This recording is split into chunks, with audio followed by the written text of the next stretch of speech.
This exhibition was actually organized by my predecessor, Heather Wetzel, but I have truly enjoyed working with Douglas on this exhibit this semester. Just a housekeeping note for COVID-19, while we're outside, you don't have to wear a mask, but I know it helps keep faces warm, so you're welcome to wear one. But when we move inside afterwards, if everyone can just wear a mask inside. And if you don't have a mask, we have a few at the front desk too that you're welcome to use. For any centenary students that are here, we have passport points at the front desk. So after the talk, just come see Emily up at the front and we'll get those for you. And following the talk tonight, we'll have a closing reception because Douglas's exhibit closes tomorrow. So we'll have food out here, and then you're welcome to come inside and see the exhibit if you haven't had a chance yet, and just visit with Douglas too. So I'm so happy to introduce our speaker for tonight. Douglas Degges is originally from Shreveport and received his BA in studio art from Rhodes College before earning both an MA and MFA in painting and drawing from the University of Iowa. Douglas is assistant professor of art in painting and drawing at the University of Connecticut and was recently awarded a Stoveworks artist residency in Chattanooga, Tennessee, and A Squirrel from Memory actually exhibited at Stoveworks before traveling to the Meadows this fall. So please join me in welcoming Douglas. Thanks, everyone. This might get this sitting down. This is somewhat scripted so that I stay on track. I work on a bunch of different projects, and this is to keep me relevant to what's on the screen. Alyssa and I talked about this earlier. I know there's a formal Q&A that's going to happen after the talk. If you have questions, though, while this is happening, please feel encouraged to interrupt me and ask the question in real time. I'd rather this be conversational. I'd rather me speak to things that are of interest to all of you and not just to me. So artist talks and artist statements are often a list of overlapping interests and a lot of autobiography. I'm not going to spare you from that this evening, but I want to encourage you to interrupt me and try to make it conversational, as I've said.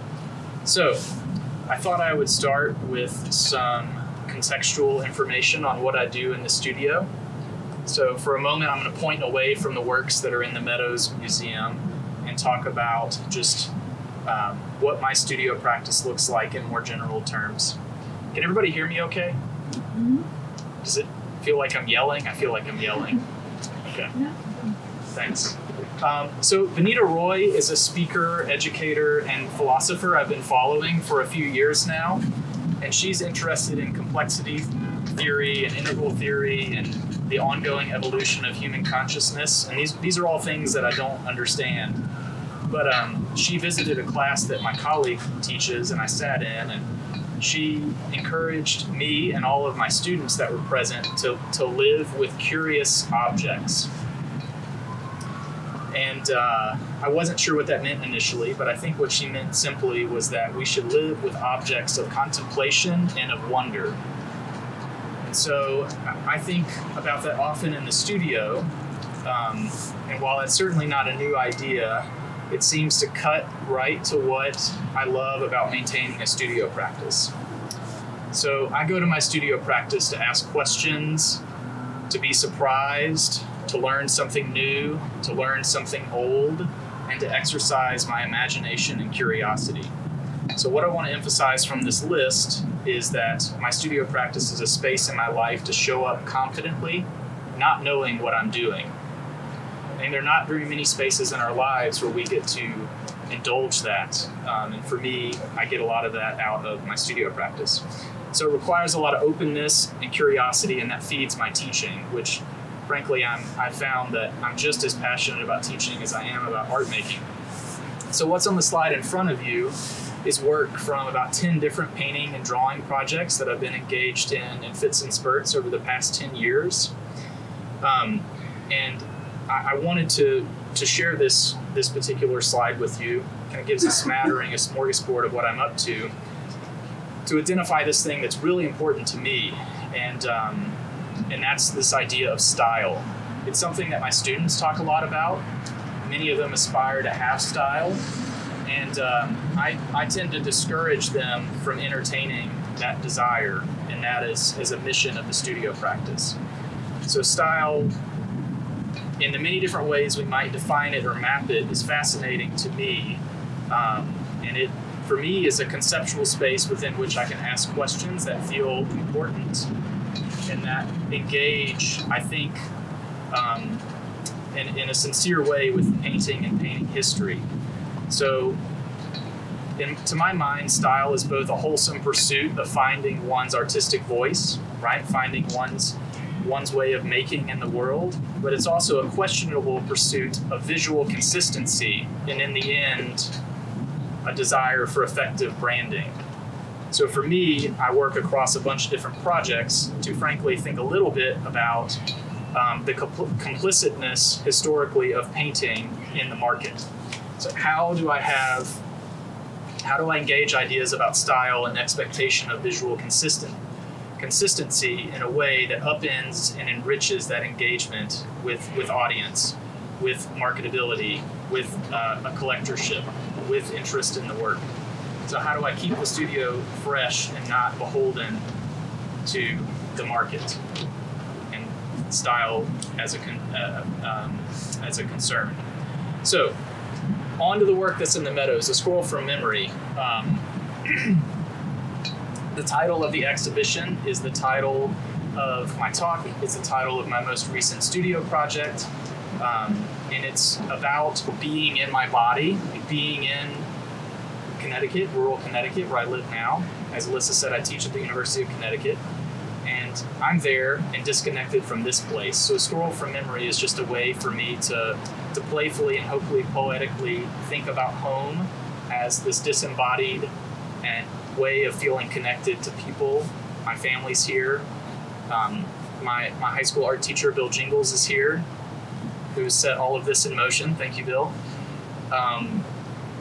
The way in which identity is mapped across land and landscape. So A Scroll from Memory is kind of born out of musing on that. So A Scroll from Memory is in many ways about dissecting the different ways that images can happen in a painting, how they get there, what they're made of, what their relationships to the support below is, how they're plucked from the surface, how the imagery can be held in your mind and pulled from the painting. And I'll circle back to this list that I just threw out later. But first I'm going to talk about what's on the slide. So the work on the left is a small graphite drawing of armadillo skin. And the painting on the right is medium-sized. I guess the dimensions are there. It's acrylic on clayboard panel, and it's a riff, a quick study of the drawing. More on that in a moment.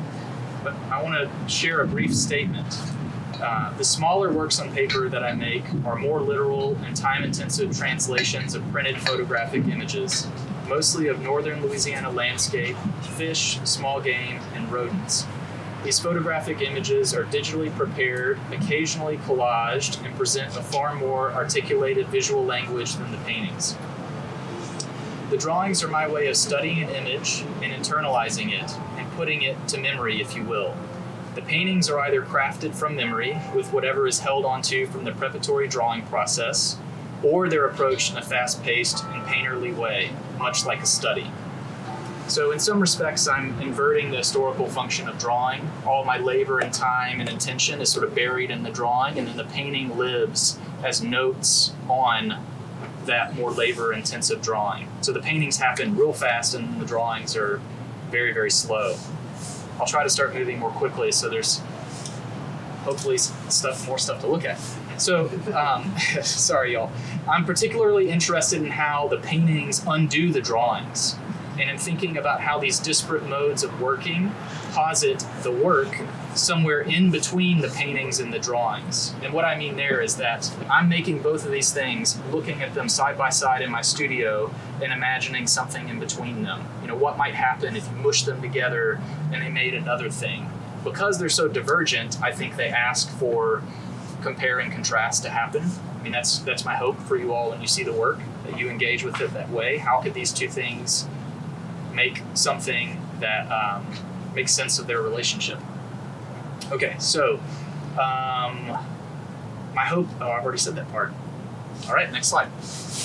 So I'm interested in how the drawing on the left here, it's a drawing of cicada that my mom sent me. I'll mention how I get a lot of the imagery later. A lot of the imagery and subject matter comes from an ongoing group text with my family. They sort of give me all the imagery I work with.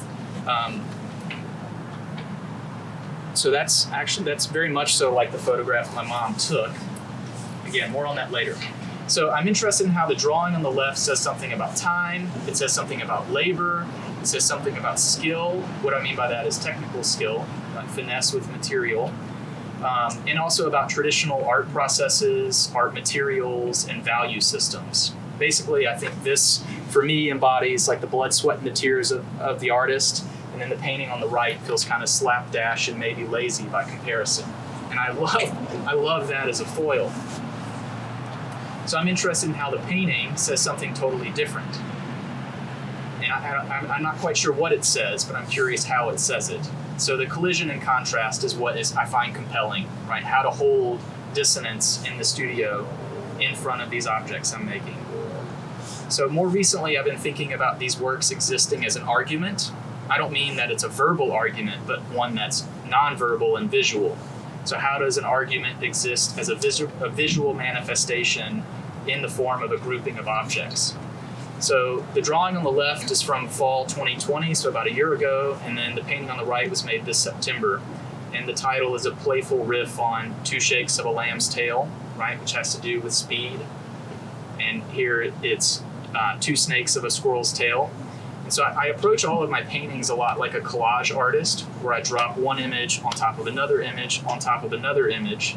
So I have, in this particular painting, there's a painting of a still life setup. Mostly it's house plants, and then on top is a number of squirrel's tails, and then this Ouroboros form that's a decay snake or a gardener snake dropped in the mix as well.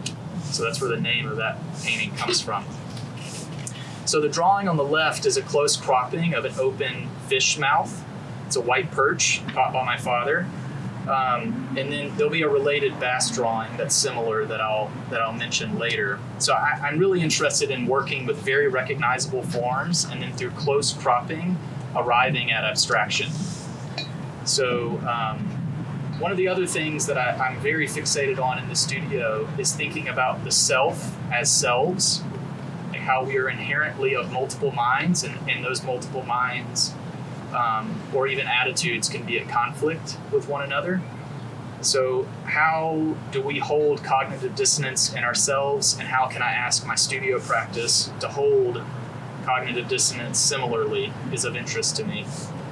So one of the goals I have for these drawings is for them to hold on to very traditional and familiar expectations of the hand-drawn or painted art object. Is it well crafted? Was it labored over? Did it take a lot of time to make? Was it hard to make?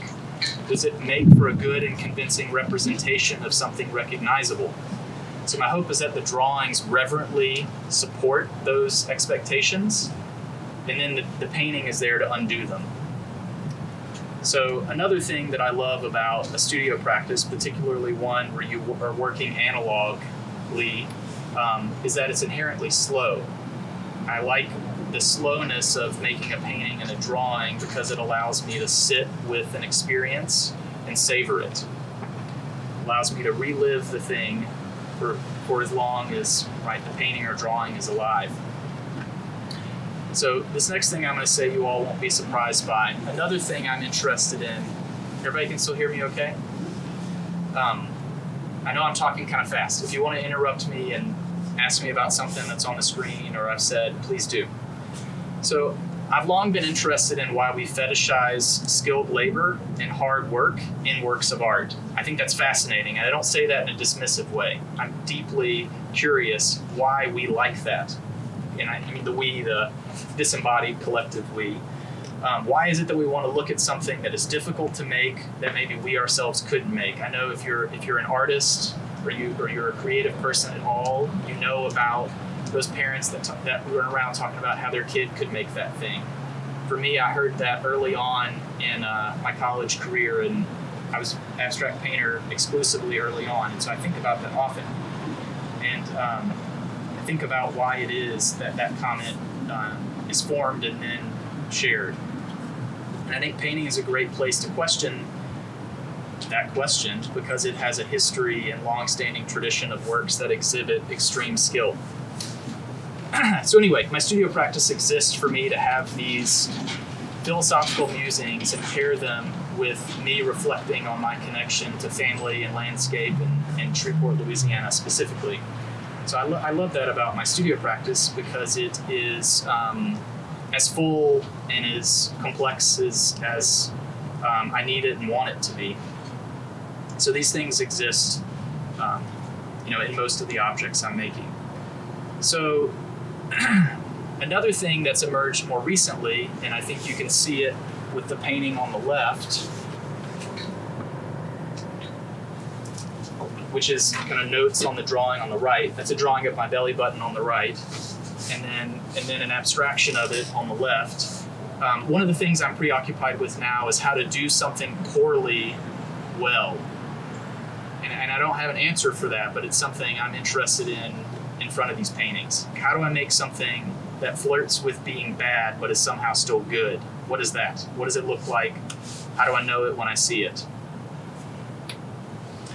So next on this list of questions and interests that I'm forming for you all would be image-object relationships in paintings.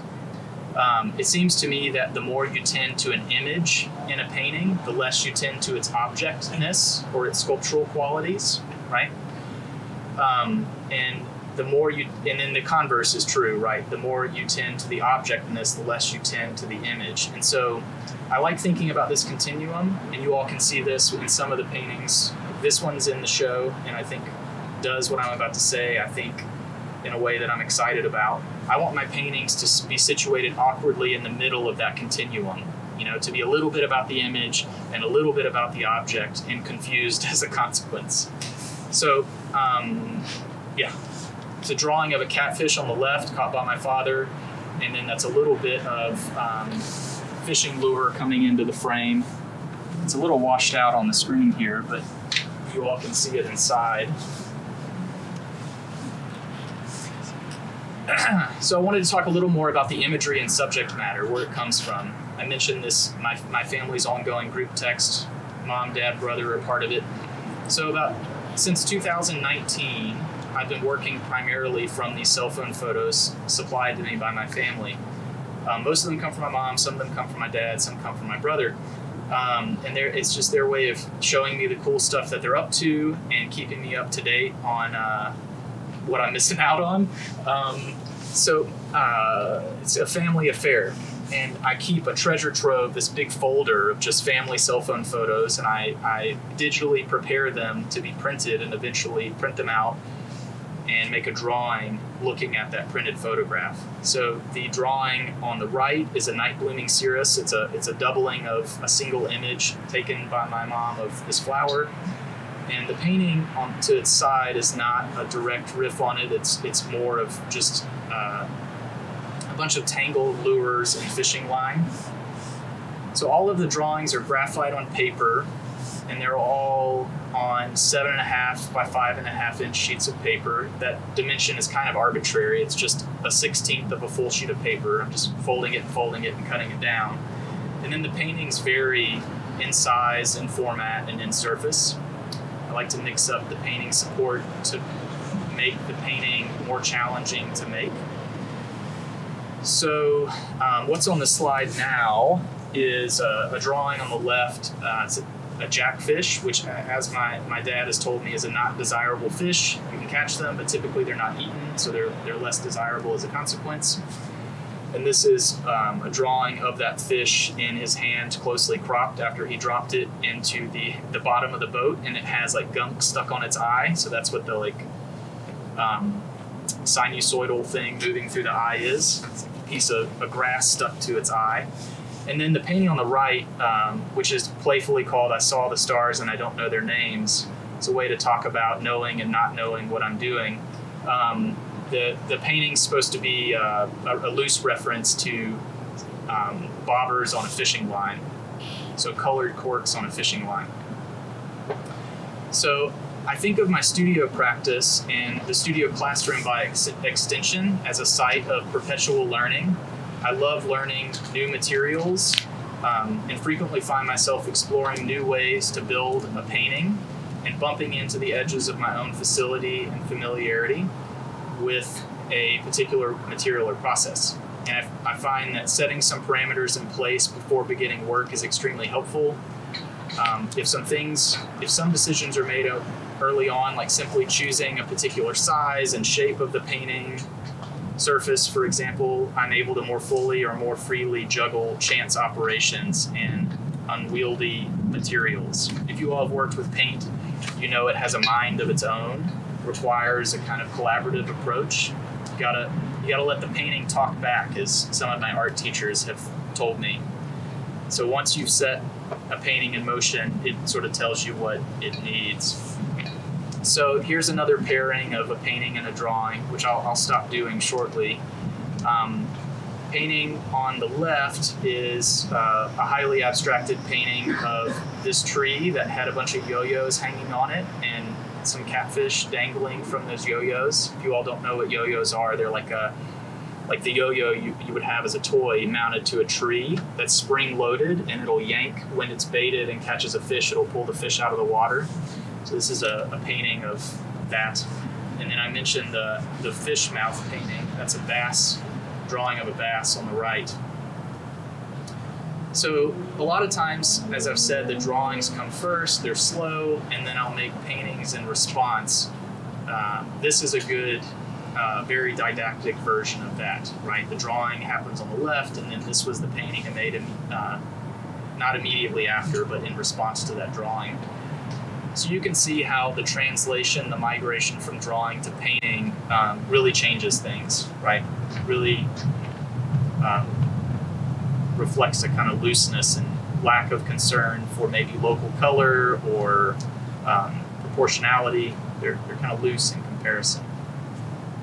Does anybody have a question so far? Really haven't. Yes, Bill. The graphite, is it pencils and like graphite sticks, or what graphite sources? Yeah, so I use, I have a full range, like 8B to 8H of graphite drawing pencils. And then I use this really amazing utility knife made by Olfa, where I just whittle them down so I expose a lot of the lead, and so they're good for shading. And then I have blending stumps, and I use a lot of erasers. A lot of this is reductive. So, like, did you kind of intend for, like, this kind of, like, dualist thing of, like, one side is, like, more, like, uniform, or is the other one more abstract? Yeah, absolutely. That's a really good question. Yeah, but because of that dualism, they posit a third thing is part of what I'm interested in, or they make you wonder how they exist in conversation. I think as foils, they ask questions of me and hopefully of anyone that's interested in looking at them. So that's kind of why I like working with these somewhat polar opposite ways of making. Because actually, I feel like I actually prefer to look at it like in pairs as opposed to like in the like one by one. Me too. They seem to complement each other that way. So. Thanks for saying that. Yeah, I mean that's I meant to say that earlier. That's how I like to show them. I like to show them in groupings or clusters where they're casting sparks towards one another. One of my favorite painters is R.H. Quaitman, and she talks about some of her paintings existing as props for other paintings, and that's a little bit how I'm thinking about these. Like how painting historically is about depicting this world, right? A window into which you see a singular world that need not contend with anything contextual or the physical environment it's in. I like to cluster these things so you're thinking about the conversation had between them. And not just looking at one work at a time. I'm with you. But even color-wise, because like one is darker and one is color. Yeah, I'm getting more comfortable and confident pushing them even further away, and that's a more recent thing that yeah, the stark grayscale and then like full rainbow color spectrum in the other. Yeah. So how can they be more and more dissimilar? That's how the work is being pushed right now. Yeah. Other questions? Thanks, y'all. So I love looking at piles of things, and I love looking at tangled things. So a lot of the imagery is of piles and tangled things. So the painting on the left is tangled fishing line, and the drawing on the right is a close crop of the inside of my parents' shed, where there's a lot of stuff piled up. And I like going into that shed because I find it so visually stimulating. It's just like a bunch of disparate things that are all utilitarian but are visually super stimulating and interesting, just existing in a pile. Okay, so far I've shared a paired drawing and painting, and this is how I like to think about the work and discuss the work, and how I prefer exhibit it. But the drawings are slow, they're time intensive, so I end up making way more paintings than drawings, unsurprisingly. So now I'm going to show a lot of show a lot of paintings. Here too, that are very recent. The work on the left I made last month, and the work on the right I made at that residency that Alyssa mentioned in Chattanooga. Stoveworks is amazing. It's in an old stove making factory. If you ever go to Chattanooga, you have to go there. It's the most beautiful art space I've been to, and it's newly opened. Anyway, I made the painting on the right, which is a highly abstracted painting of a fish basket full of white perch on the right. So I guess one of the things I'll say that might be of interest to you all is that the drawings, for me, scratch a certain kind of itch. They like give myself permission to make paintings like these that are on the screen that are barely there, are barely there, barely worked, and possibly not that resonant with, my imagined audience member. I find that for me, painting is more than the drawings, is so much more full of surprise and joy. I think we're really bad at experiencing joy and just letting it happen. We're at least I am prone and quick to self-consciously watch myself have the experience while trying to have it. Painting is this space for me to get lost, be surprised, have joy, and not overly intellectualize it. Anyway, I've already kind of alluded to this. One of the things I'm interested in is when is there a there? When is there enough happening in a painting for the painting to be a painting and for it to be finished? Another thing I'm interested in is when the image arrives. When is the surface worked enough where it looks like it's a picture of something? And the previous two slides are better examples of that than these two paintings. So that drawing where my dad's holding the jackfish, it's closely cropped. I mentioned stuff stuck in its eye. This is a painting made in response to that drawing where that eye form is repeated 4 times, and then the 4 eyes is a play on, right, wearing glasses, 4 eyes. Anybody have questions? Yeah. So I know when I first saw the show, the one thing that kind of struck me was like how, I guess, terrifying the color palette was. Because I saw it, I did not like it when I walked in. I was like, because I couldn't figure anything out. Like, there's enough information in the painting, so like, this is something, but I couldn't figure it out. We actually even look up the fish basket one, and then we was like, oh, that does look like a fish basket. Cow slobber was probably the one that made me the most angry, because I was like, oh, it's like microscopic, like the germs, but I was like, but why is the color scheme so crazy? And then it kind of looked like you went like with a palette knife and like smeared everything, because you can like see the layers and stuff. But what was like the choice behind like all of the colors and stuff? Like they all like are bright and stuff, but like really aggressive in some ways, like the lime against the yellow with that almost reddish brown on house lumber particularly. But, Yeah, thanks for sharing that. So one of the things I'm interested in is, unusual color pairings and groupings. it's not like I'm trying to get away with something. I'm not like trying to be antagonistic, but I have my own taste and proclivities, and I want to expand that. And so for me, a function of making the paintings is to challenge my own expectations of what I think a good painting is, or what a painting made by me looks like. And so more recently, the acidic or it's super intense, as maybe you said, terrifying color is a good foil and pairing with the more desaturated color. So I'm just expanding my palette as a way to exercise my own taste. And because I think painting is this, we're only limited by our imagination. And with my work, a rectangle, but it's like anything can happen on there. And so, like maybe the painting on the right, which is in the show, which is named after, it's not named after, it's an image of a hot dog. That's a more agreeable color palette, right? There's a more cohesive sensibility than the painting on the left. And I think I just, I want to have everything happen in my painting practice that I can have happen. That's the honest answer. Oh. So yeah, sometimes there's gross or terrifying stuff that happens, and I try to let it live. Well, I've never had anybody ask me a question like that. That's pretty awesome.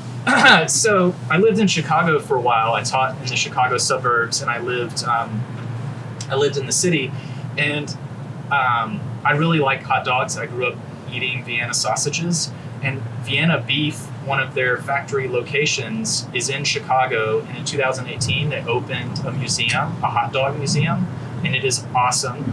And their hot dogs are delicious. My girlfriend jokingly called their hot dogs salad dogs because they're just so garnished with a bunch of different things. And so the painting on the right here is I know it looks like maybe a Pinocchio or like maybe an E.T. figure or something, but it's a heavily garnished salad dog from the Vienna Beef Hot Dog Museum. It's inside, if you all want to see it later. So we've already looked at a slide that has this armadillo drawing and then the armadillo painting. I was talking to my mom about this in preparation for the talk. I'm also starting to think about the titles themselves as conceptual spaces or opportunities to be playful and experiment. And so I'm naming all of the drawings and all of the paintings related to this armadillo skin the same thing. They're just all called armadillo. I don't know what that's about yet, but that's, anyway, what's happening on the screen. So, like I said, the drawings are slow, and then I make a lot of fast paintings. So here are a bunch of armadillo paintings. So there are these decorative pastel colors that, this is maybe information I wouldn't normally share in front of the work, but so the photograph provided to me was of a dead armadillo. And so these decorative geometric pastel shapes on top are meant to allude to shotgun spread or spray killing the armadillo. So they're highly decorative, pattern-based work that have this relationship to death and mortality, and anyway, kind of something that collides maybe with the visuals here. So here's some more armadillo paintings. They're both the same size, and these were just in a show in Chicago. More recently, I've started thinking about how an image can pull from one painting to another. So that's kind of what's happening here with that pastel blue arcing through two surfaces. So this is more paintings made in response to that one tiny drawing. So like with the pastels, were you trying to like almost like subvert our ideas of death? Yeah, that's a really good question. The honest answer is I don't know. For me, yes, but that's such a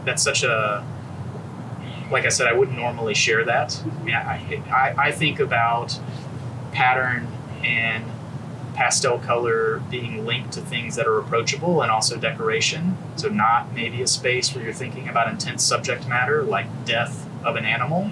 So I like the collision, but I don't know if the painting tells you that. I think probably it doesn't. But it's really a non-answer answer to your question. Sorry about that. So I want to show a few paintings from a related project. I mentioned that I work in a bunch of projects because it forces me to bounce around. It sort of keeps me from getting too comfortable in one place. So remembering Picardo Tackle is an ongoing project I started in 2016 where I make these small paintings on paper using water-based paints. And the title of the project comes from a now defunct fly making company that was based in Baton Rouge. More recently, the owner passed and the business went under. So Armadillo Tackle was based in Baton Rouge, which is important to me because where my dad is from. And so the works on paper here are, I guess I'll read you a little snippet of the statement. They celebrate the formal beauty of fishing tackle, fly fishing on freshwater lakes, repetition is meditation, and connections to family and the land. All the works on paper are made using a grid system and water-based paints on paper.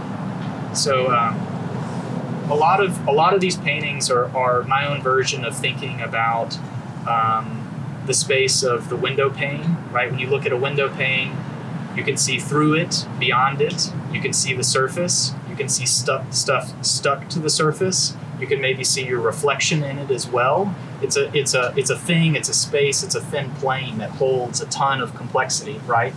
What's in front of it, what's behind it, and so a lot of these works on paper are about the surface of the water at Lake Bistineau when it's filled with invasive plant species like duckweed, or there are a number of different plants that are invasive and taking over the lake there. And so I'm thinking about stuff that, again, just like the window pane, sits on the water like those plants, but also like bobbers. So a lot of these have a central form that for me is a highly abstracted bobber or cork. Anybody have comments or questions? I find it really interesting how with the first one that you're showing us about your utilization of space, like things are very much so like kind of brought awkwardly, but I'm not saying that to be rude, but just like the way that, you know, they really sit along an edge or something like that, little piece of like, you know, just like using all this space, and that's being like really interesting juxtaposition. Thanks for saying that, and that's not offensive at all. It's like right on the money, if you will.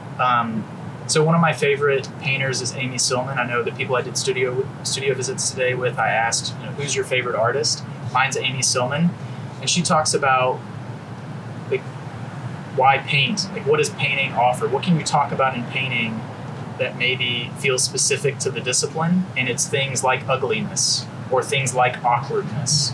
And so a lot of my work is a little bit awkward and hopefully pleasantly and irritably so. I mean, I like that myself. So yeah, I think my work is awkward. Yeah. I think that's a pretty astute observation. So one of the things I'm interested in with this work is how innovation can happen in a tight space. Like all of this work is pretty small. I mentioned it's all made with water-based paints. It's all made on more or less the same kind of paper at this size, 7.5 by 5.5. And there are a few other parameters I've slowly articulated for myself as the work's evolved. Most are related to materials, painting tools, the kind of paper, the format. I until recently didn't know how to make anything other than a vertical painting. So I used to think about this in relation to monastic life. What does it mean to say no to a lot of things? And in this way, are you saying yes to constraints and increased focus? So similarly, what does it mean to say yes more fully to just a few things? That's kind of how I'm thinking about constraints with this work. So one of the things I always circle back to is how paint applied to a surface has the potential to be of two minds. I mentioned cognitive dissonance with a scroll for memory. I'm thinking about it a little bit differently here. So paint can always be itself, right? It can be matter-of-fact paint on a surface, but it can also suggest or allude to something beyond itself, right? And outside of the work. When we think about realism, we think about representational work. So paint can be paint can point to something in the real, if you will.